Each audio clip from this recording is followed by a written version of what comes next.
Hoje eu quero conversar com vocês sobre o fato de que ninguém escolhe relacionamentos sem que, ao escolher relacionamentos, a gente invoque, ou a gente permita, ou a gente conceda o acesso de um espírito à nossa existência. Relacionar-se é permitir que um espírito entre na nossa vida. Sempre. Pode ser um espírito do bem. Pode ser um espírito do mal. Pode ser um espírito trigo. Pode ser um espírito joio. Pode ser um espírito luz. Pode ser um espírito sombra. Pode ser um espírito treva. Porque eu sou espírito. Você é espírito. Tudo que a Escritura nos diz no Novo Testamento, vinculadamente ao significado da relacionalidade humana, ela faz questão de afirmar e ressaltar o fato que relacionar-se é invocar ou consentir. Sempre. Você tem, por exemplo, Jesus dizendo em Lucas, no capítulo 10, versos aí de 4 em diante, quando ele diz: ao chegardes numa casa, dizei, paz seja nesta casa. Se naquela casa houver um filho da paz, seja sobre ele a vossa paz. Se não houver, que ela retorne para vós outros e não permanecei naquela casa. Por que ele diz isso? Ele que recomenda o máximo possível de encontro humano, de solidariedade humana. Porque o encontro humano não necessariamente é um relacionar-se. Esse tipo de relacionar-se invocativo, ou concessivo, ou de permissão de acesso, acontece em certos níveis de intimidade consentida na vida da gente. Tipo, vou morar na casa dele, vou comer do pão dele, vou beber da água dele, vou ficar sob o santuário, se for para o bem, ou sob o templo psicológico espiritual constituído em toda a habitação humana.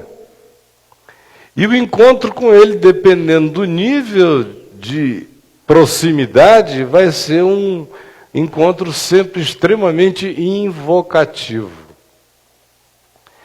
O máximo, veja, Jesus começa da simplicidade dizendo, entrar numa casa tem que ter filho da paz na casa, para você se fazer membro de uma casa, para você se fazer parte adotada de um núcleo familiar, para você se tornar alguém daquele ambiente. Veja se tem pelo menos um ponto de relacionalidade da paz. Porque se não houver, saia. E que a vossa paz venha sobre você. A sua paz venha sobre você para que você não fique, de modo algum, fazendo permissão de introdução na sua existência de relacionamentos que não constroem vida, não promovem paz.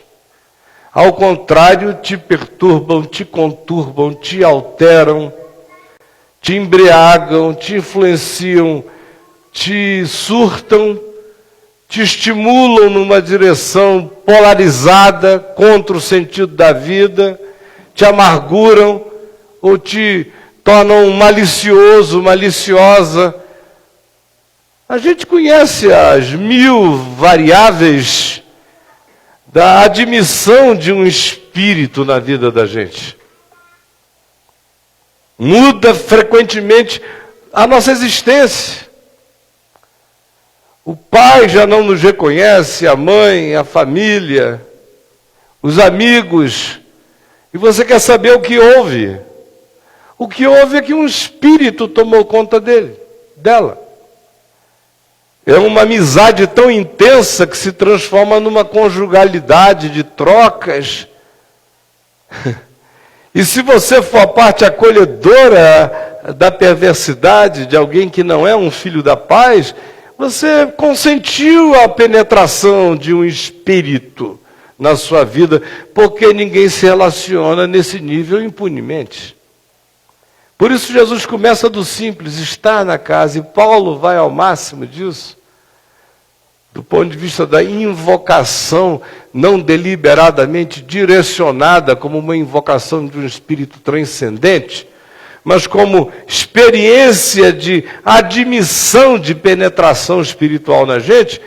Paulo chega em 1 Coríntios, no capítulo 10, e nos afirma que relacionar-se é permitir que um outro espírito tenha comunhão com o meu ser. Ou vocês não lembram do que ele diz? Que ele não fazia certas junções porque eram incompatíveis. Luz com trevas, consciência da graça de Deus associar-se a invocações deliberadas de espírito. Ou, como ele diz, usar o seu corpo em relações prostituídas, dessignificadas. Paulo diz, quando você encontra alguém que é seu companheiro ou companheira, cônjuge, na verdade no amor, e se relaciona com ele em todos os níveis, você se torna um com ele para a vida. Quando é na promiscuidade, na dessignificação, ou aqueles vínculos carregados de conteúdos espirituais e psicológicos em ambos os lados do encontro, em cada um dos parceiros, que quando se fundem, têm o poder de se prejudicarem, de exacerbarem o pior um do outro. E em pouco tempo você olha e você já vê aquela pessoa surtada, alterada, como quem ficou possessa de um outro alguém. Paulo diz que às vezes isso começa até com más conversações que corrompem os bons costumes. Outras vezes não, são admissões de vínculo. Vínculo sexual, vínculo de amaziamento pseudo-fraterno que gera quase um banditismo cúmplice na relacionalidade, onde o pior das partes se funde ou o pior de um altera o outro.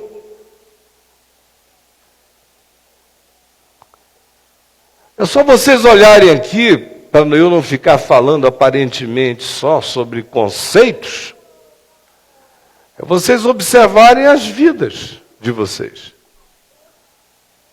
Você tinha um pai sensato, até um dia em que ele se apaixonou por uma mulher louca, e ele se tornou uma outra pessoa, como se tivesse ficado possesso, irreconhecível. Ou você tem alguma recordação na sua vida de algum tempo em que você fez a concessão de penetração de um vínculo de natureza fraterna na sua existência de alguém que era extremamente encantador, carismático, agradável, ao mesmo tempo carregava um espírito de sedução que pervertia sutilmente tudo, e quando você se percebeu, você já estava alterado. Se é que se percebeu. Ou a gente vê, às vezes é um rapaz que está andando no seu caminho, aí encontra uma determinada menina, e aquela química que se gera ali,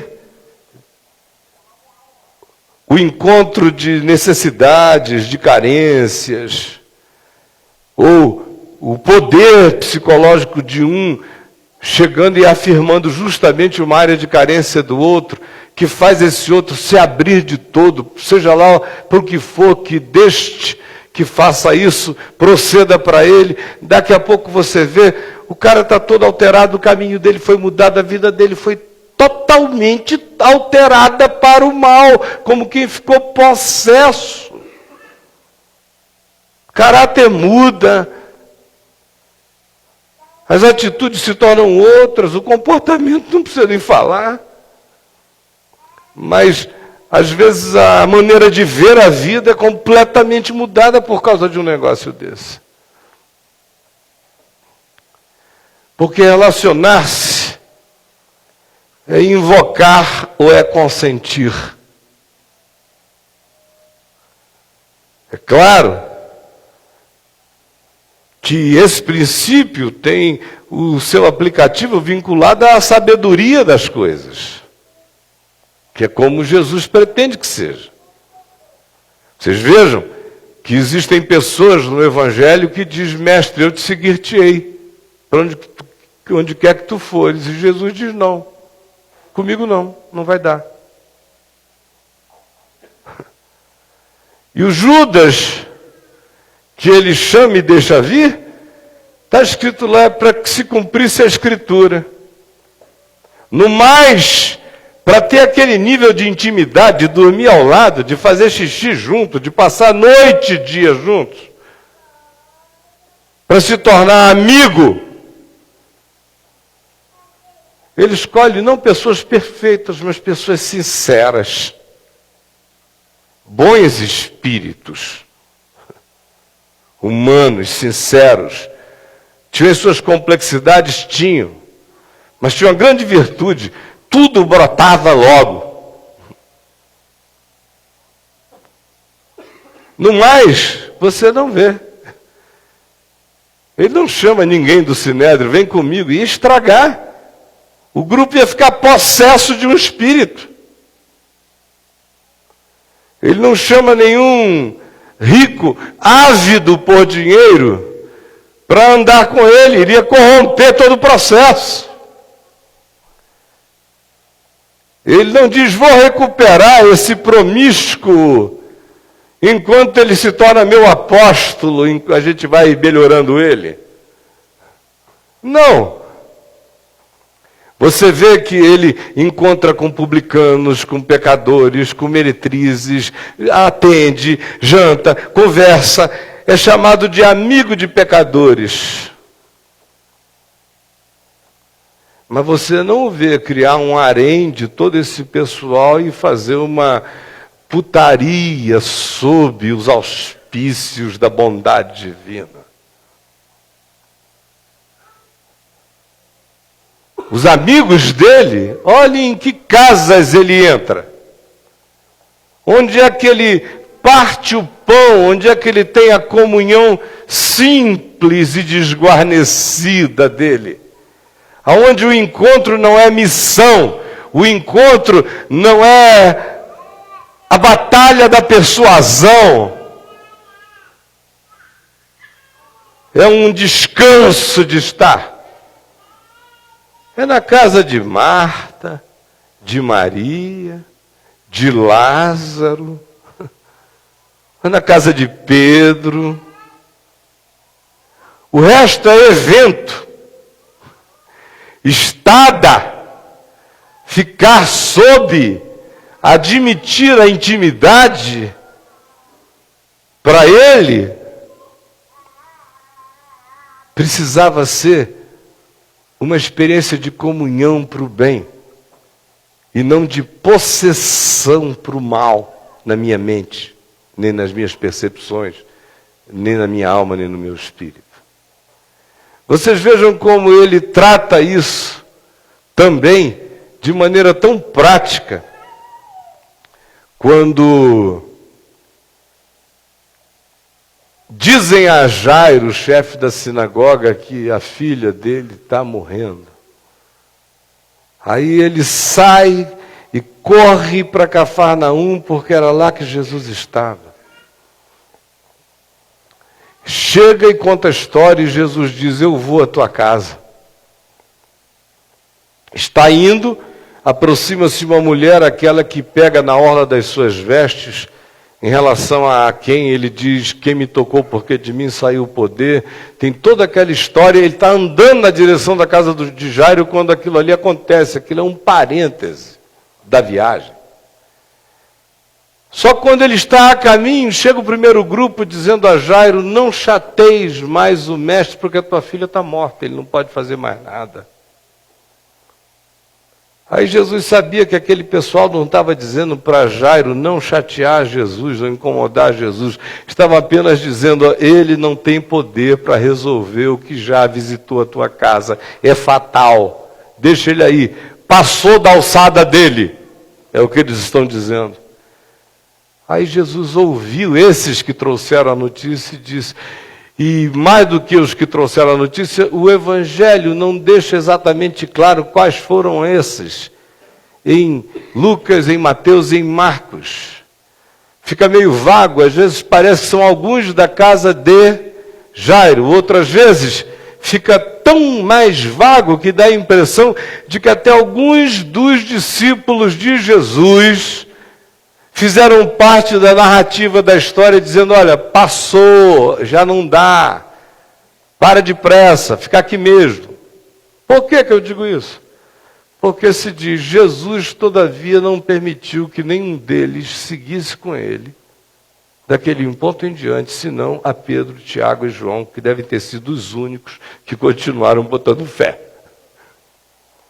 Deixou o resto da moçada para trás, porque quem não crê faz mal. Quem não tem esperança, boicota com seu olhar a alegria da ressurreição. Se fazer acompanhar numa jornada, numa vereda espiritual, por alguém que de fato não alimente a sua vida da fé e da esperança, certamente vai fazer mal, vai prejudicar o processo do bem da sua própria vereda e caminho. Se fazer acompanhar de descrença não é um adubo saudável para a jornada. A gente lida com a descrença nas contingências da vida, mas a gente não chama a descrença para ser nossa companhia de caminho.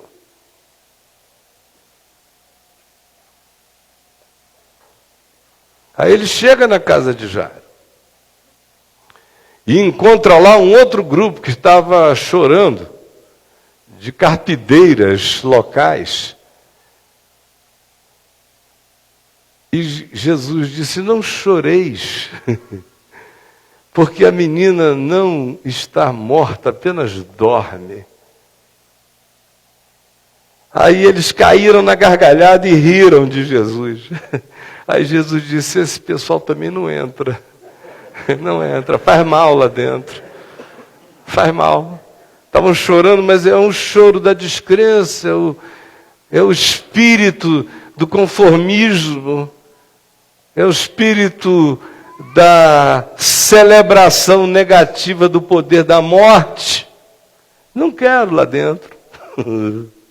E só permitiu que entrassem com ele Pedro, Tiago, João e os pais da menina. E chegou lá dentro, pegou a garotinha pela mão, que devia ter os seus 13 anos de idade, e disse: Talita cumi, menina, levanta-te. E a pôs em pé. Agora, você está dizendo que isso influencia negativamente? É claro, já leu lá em Marcos 6, verso 6. Jesus de Nazaré, como se diz que ele não pôde fazer ali os seus milagres, senão alguns poucos, impondo as mãos sobre os doentes, e admirou-se da incredulidade deles. Como era uma espécie de campo de força contra a graça, o tempo todo. Não de terceiros apenas fora, mas até dos necessitados.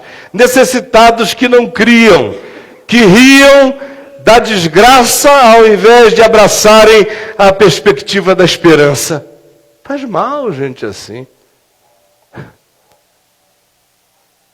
Ficar possesso dessas companhias, desses espíritos, é um horror. Como aqueles do mau humor, sobre os quais Jesus falou, que compararei essa geração aqui, que é insatisfeita com tudo. Nem Deus consegue agradá-los.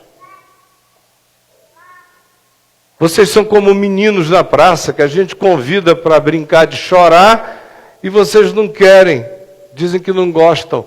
A gente convida para brincar de rir, vocês também não gostam. Porque veio João Batista, que era o cara que só os convidava para o cemitério, para chorar, e para o deserto, e para se arrepender. Ninguém quis chorar com ele, o drama. E veio o Filho do Homem, que come, bebe, conversa, entra, sai, que é uma caravana de misericórdia ambulante, e vocês também não gostam. Nem Deus pode ajudar vocês. O que é casar com isso? Ter isso como melhor amigo? Meu Deus! Escolher essa comunhão é algo que nos responsabiliza profundamente. É por isso que a gente vê aqui na palavra o apóstolo João, na primeira epístola dele, no capítulo 4, dizendo a nós que uma das coisas mais fundamentais para a nossa existência seria nós termos a possibilidade de aprendermos a discernir espíritos. Amados, não deis crédito a qualquer espírito. Aí a gente fica sempre pensando que ele está falando de... De que é que vocês acham que ele está falando? De uma sessão espírita? Aonde a gente vai dizer, é mesa branca, eu vou dar crédito. Se não for, se tiver batuque, eu não vou dar. Não, claro, jamais. Paulo nunca pensaria que nós iríamos, ou João nunca pensaria que nós iríamos tratar disso prioritariamente como que espírito eu invoco assim, em transe. Não, isso não existe no Novo Testamento. A revelação é de olhos bem abertos, é lucidez, é fé, é escolha, não é transe, nunca. Então, antes de qualquer coisa, leia o contexto. Verso 1, desça lendo. Você vai ver quem são esses espíritos aí. Ele diz, saíram do nosso meio. Estavam entre nós. Andavam aqui com a gente.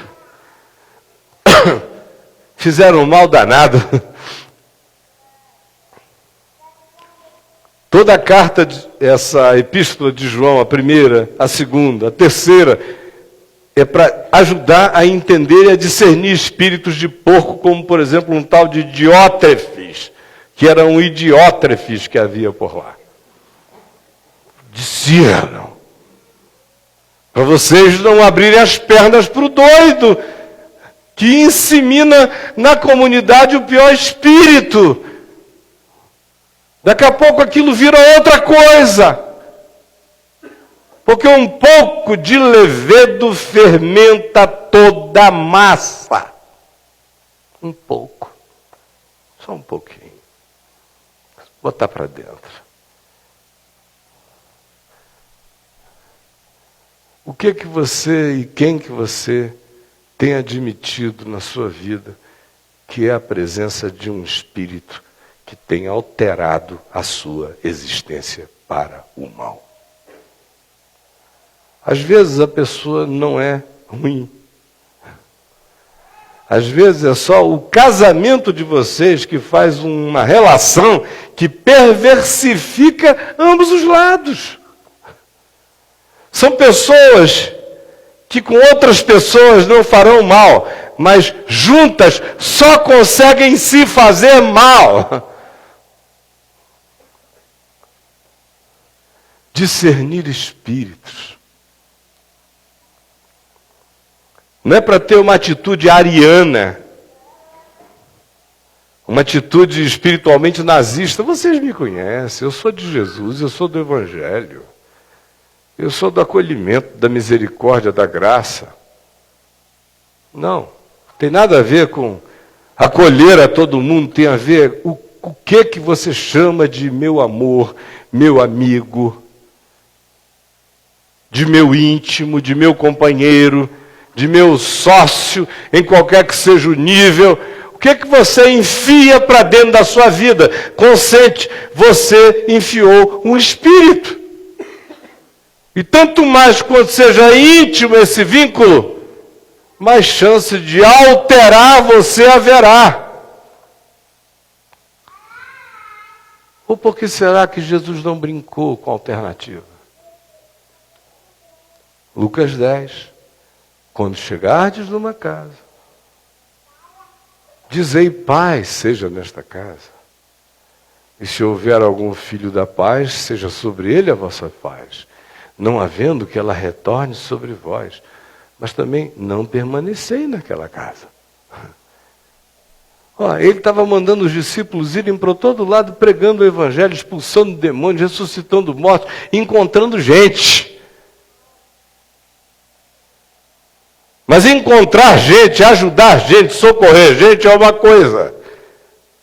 A outra é permitir a comunhão que faz o corpo de um outro entrar no meu corpo. Permitir a comunhão que consente com que o espírito do outro se funda com o meu na manifestação daquilo que Paulo chama, Pedro diz, desculpem, na primeira epístola, no capítulo 3, no verso 7, quando ele diz que é a mesma graça de vida, o mesmo telhado de vida, o mesmo commonness. É o que ele diz em 1 Coríntios 10. É nesse nível que relacionar-se é uma invocação ou é uma concessão de penetração de um espírito em mim. Filhinhos, discerni os espíritos para ver se procedem de Deus. Quando se trata de trazer para esse nível de comunhão, eu tenho que saber. Quando tem a ver com a minha mesa, com a minha cama, com a minha casa, com a minha família, com a minha amizade, com a minha intimidade, com os intestinos da minha história, com aquilo que é santo, que são as minhas pérolas. Jesus disse, não as lanceis aos porcos.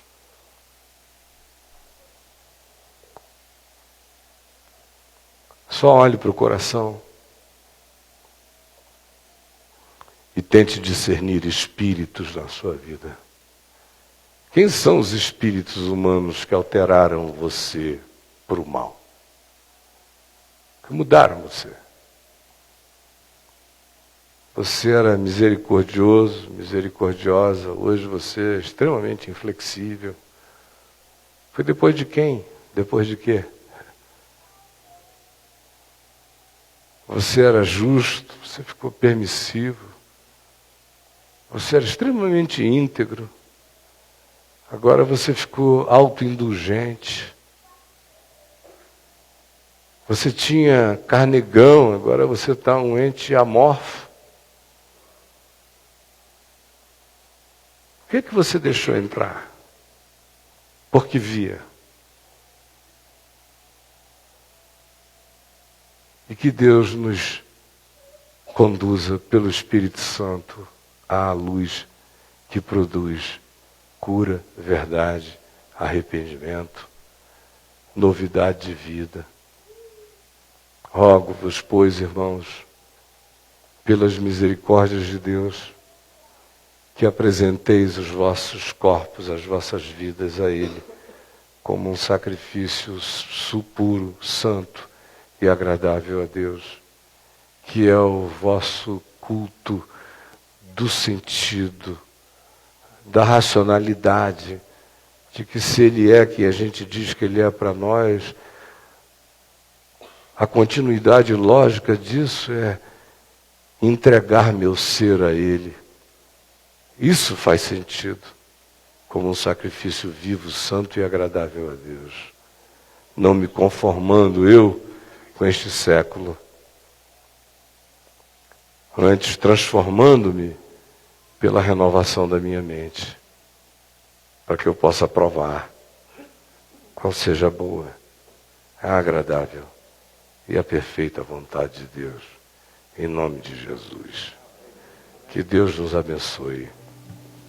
Paizinho, limpa a nossa vida, tira de nós tantas presenças de tantos espíritos que representam pessoas que até já se foram da nossa vida, mas deixaram os seus conteúdos nos alterando. E a gente nem percebeu como ficou possesso, mudado, piorado. Ajuda-nos a discernirmos em nós isso. A vermos herança de quem foi isso herdada por nós. E a botarmos tudo isso para fora de nós. Porque onde a tua luz chega, a sombra e a treva dissimulada de luz possui, não prevalece, jamais. Eu também te agradeço por aqueles que têm aprendido a discernir e só têm consentido nas suas vidas, na intimidade, sob suas casas, para chamarem de comunhão aqueles que carregam luz, amor, bondade, verdade. Para que a nossa vida não tenha que ser uma guerra, nem um estribuchamento de pessoas possessas que não sabem nem do que. É o que eu te imploro, por todos os que estão aqui, e pelos muitos outros que verão, ouvirão e serão alcançados pela Vem Ver, no mundo inteiro, em nome de Jesus. Amém, Senhor. Gente boa de Deus, uma semana feliz. Até domingo que vem, traga um amigo, convide durante a semana um amigo de trabalho, uma pessoa para estar com você domingo que vem às 19 horas aqui. Faça força e vamos trazer o máximo possível de pessoas. Beijão para todo mundo, saudade de vocês.